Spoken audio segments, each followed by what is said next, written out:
Session number 3 is called the 5 conflicts of marriage. It's not like this is an unbendable rule. You may come up with a concept, a problem that doesn't fit one of these. But the purpose for naming 5 areas of conflict and trying to group everything into it, we'll explain a little later in how to win an argument every time. But right now, at this moment, just know this, that it always helps to be able to give a name to a problem or to an enemy. If you start a marriage argument, a spat, over anything, any topic, any subject, and at some point you feel like you're losing the battle, the tendency you have is to just kind of do what we see on Facebook and social media these days, and that's just start insulting your opponent. The only problem with that is your opponent in that battle is your spouse, your husband or wife. And when you start insulting your opponent, you start immediately losing ground. Doesn't matter whether you win the argument anymore or not, you've lost ground, you've lost something very special. It would be much, much better if when we start having discussions that we know might raise our tension level a little, it would just be so helpful if we can let our brains just categorize it and give it a name. Oh, well, what we're talking about is a money problem. See, we're not talking about a stupid wife or a belligerent husband. We're talking about a money problem. That the advantage to giving a name to the conflicts that we fight in every marriage is beneficial if it keeps us from thinking that our partner, our spouse, is our enemy or our opponent. There is no enemy, there's just a problem, and the problem needs to be resolved. And that's what we're kind of hoping this session to be able to do, is by the time we're through with our 7th session, have helped you learn how to argue and how to end things with a successful and positive note. So these 5 categories pretty much lump everything you'll ever fight in marriage into one of them. Number 1 is money, and probably number 1 is right for it. It's probably the most critical thing we will argue over in marriage. And it's not because we want to argue, it's because money has a tendency to embarrass us, to shame us. Not money, the lack of money. The lack of money has the ability to shame us, to hurt us. We're embarrassed when we can't pay a bill. We feel in those moments, we feel inadequate. We feel like our spouse is thinking we're inadequate. It doesn't take much of an insult in times when money is short. It really doesn't take much of an insult to send someone into a depression cycle, male or female. And so it should comfort all of us to know that nobody goes into a marriage and doesn't have money problems. Everybody will have discussions over money. Everybody will have to discuss spending habits. Everybody will have to discuss how do we do the checking account? Do we have 1 or 2? Who balances it? Who does this? Who pays this bill? Who pays that bill? How will we do this? And it requires great communication skills to be able to solve money financial problems. And they never go away. They just change. You know, when you're first married, it's just an apartment and utilities and cars and insurance and going and having a good time and food on the table. And then after a while, you get pregnant, and then it's doctors and hospitals and doctors and drugs and hospitals. And then it's loss of work or income if she was working. And so money is just never going to go away. It just changes as you go from stage to stage through life. Number 2 on the screen is sex. We mentioned that briefly in the definition of intimacy, and so it's only fair to mention it here, and we'll mention it again in a moment in one of the other sessions in one of the other categories. But there is probably no greater passion or greater drive than the sex drive, and especially is that true in the male. When you read classic literature, Shakespeare for a good example, Shakespeare made a living off of writing about unrequited love, a passionate, burning, lustful love of a man or a woman for someone else. But 9 times out of 10 when he wrote, he always knew the person most likely to go crazy over it was a man. The Bible didn't leave us silent in that either. We get a lot of laws from Moses regarding a man and his lust, and those laws were severe. In the laws of Moses, people were actually punished by death for violating sexual codes and sexual behavior. David himself is a classic example. David was a king of Israel. He was married to Michelle. He was married to, that's what I call it. I think it looks like Michael in the Bible.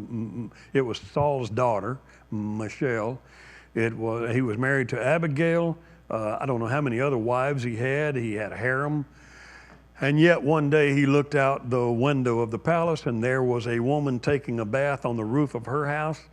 And he became so struck with her that instead of just saying to one of his men, go get one of my wives and bring her up to my chambers, he just said, go get her. I want her.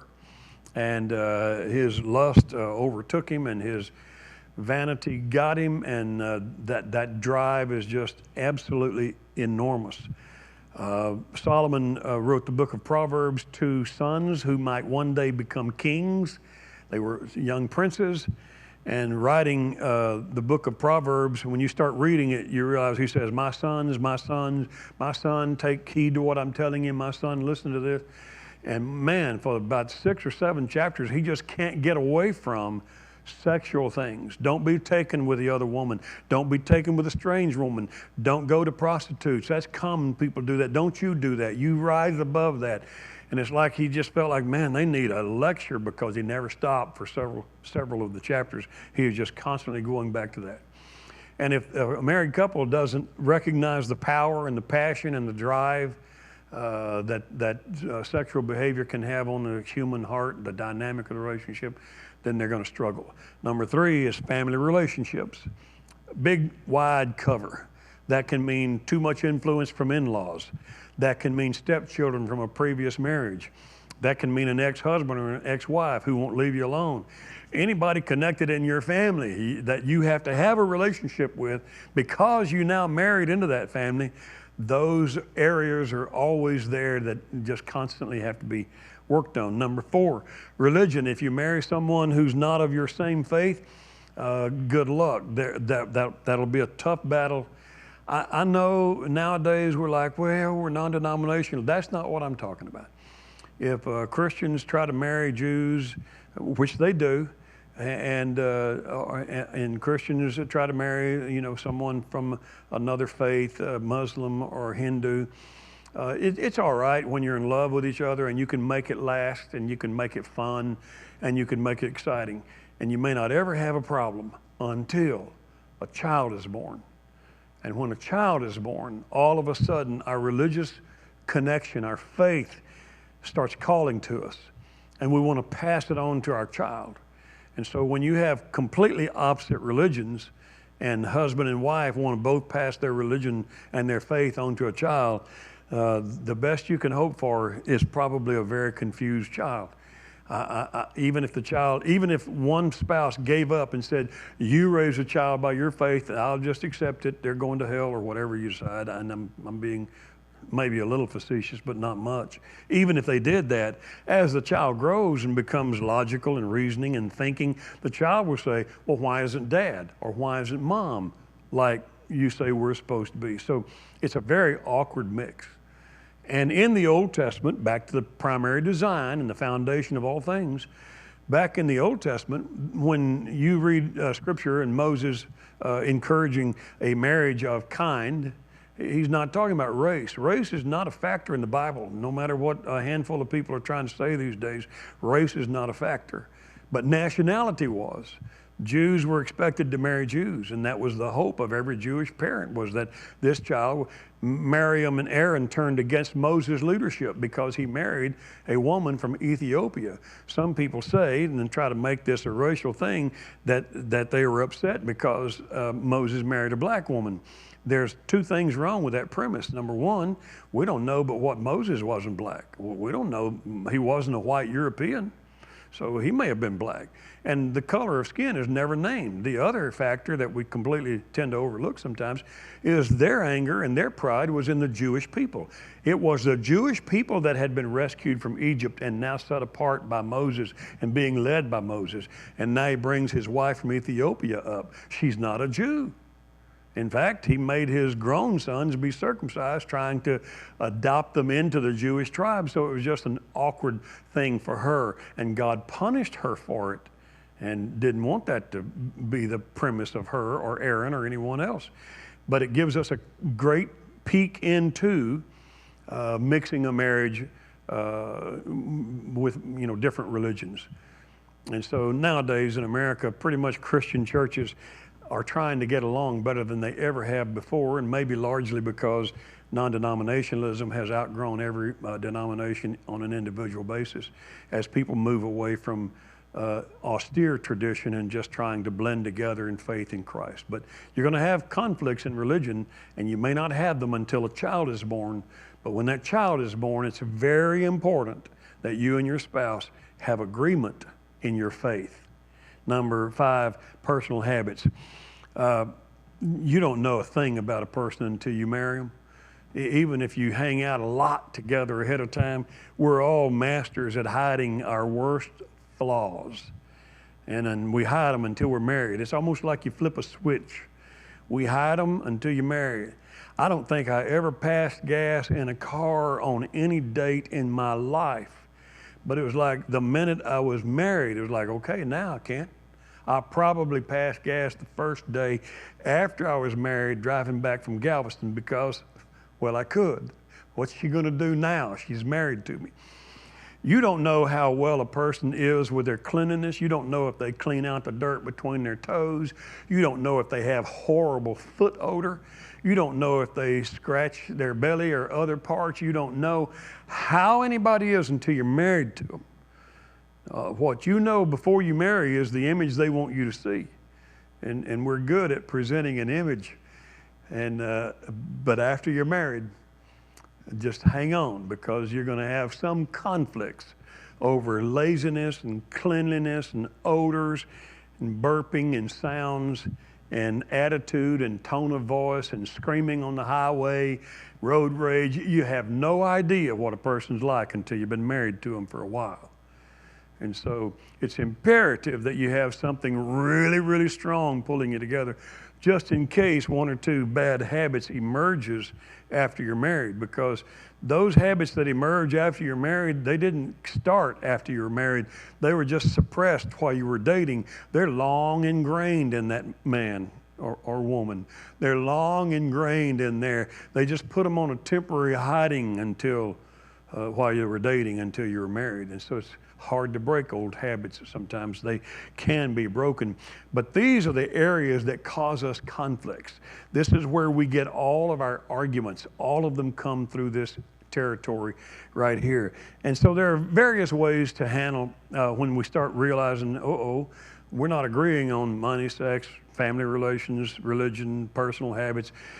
There are various ways that we handle that argument. I just threw a couple of things on the screen for your consideration.